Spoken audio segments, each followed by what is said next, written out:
Hi hello नमस्कार मंडळी, रामराम. तर पाहुणे आलेत आणि मोठे मोठे असे चॉकलेटचे बार घेऊन आलेत मुलांसाठी, किंवा असंच सहज आपणच आणले होते. पण मुलांनी एवढं जास्त चॉकलेट किंवा गोड खायचं म्हटलं की आपल्याला नको वाटतं. तर मग चला या चॉकलेटपासून हेल्दी असं काहीतरी बनवूयात. तर चॉकलेट जे आहे ते डबल मेल्टिंगचा वापर करून किंवा मायक्रोवेव्ह असेल तर डिरेक्टली त्याच्यामध्ये ठेवून तुम्ही असं मेल्ट करून घ्या. त्यानंतर हलकंसं त्याला मिक्स करून घ्यायचं. आणि आपल्याला बनवायचे आहे ड्रायफ्रूट वापरून चॉकलेटच्या वड्या. त्यासाठी आपल्याला लागणार आहे ड्रायफ्रुट्स. तर मी इथे घेतलेले आहेत बदाम, आणि बदाम जे आहेत ते तुपावर हलकेसे रोस्ट करून घेतले. त्यानंतर मी घेतले आहेत काजू, अक्रोड आणि पिस्ते.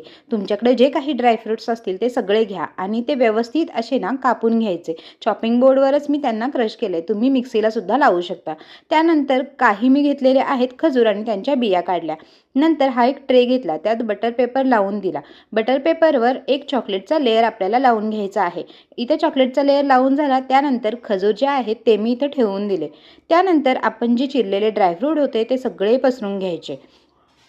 आणि ड्रायफ्रूट पसरून झाले की वरतून चॉकलेटचा अजून एक लेअर लावून घ्यायचा. आता माझ्याकडे घरात जे सीड्स असतात ते होते, त्या बिया मी भाजून ठेवलेल्या होत्या असंच कधीतरी चमचाभर खाण्यासाठी. याचे पण फायदे असतात बरं. त्या टाकून दिल्या आणि सेट करायला ठेवून दिलं. 24 तास सेट केल्यानंतर आपण बघूया छानपैकी चॉकलेट जे आहे ते सेट होतं. तुमच्याकडे मोल्ड असेल तर तुम्ही त्यामध्ये सुद्धा करू शकता. त्यानंतर आवश्यकतेनुसार त्याच्या वड्या काढून घ्या. तर मी इथं अशा पद्धतीने वड्या ज्या आहेत त्या कट करून घेतल्या.